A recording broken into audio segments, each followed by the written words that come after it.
thought I'd take a few minutes out of my day to show y'all where the real money's made in a shop like this. It's not building some shelf you've seen on Etsy or somewhere like that. It's replacing, fixing, building, doing things like this, getting rid of this kind of stuff.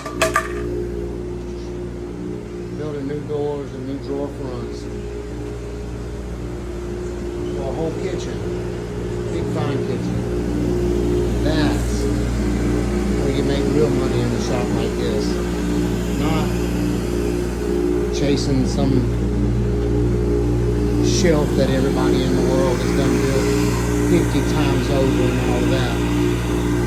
You can do all of this stuff you want to and have fun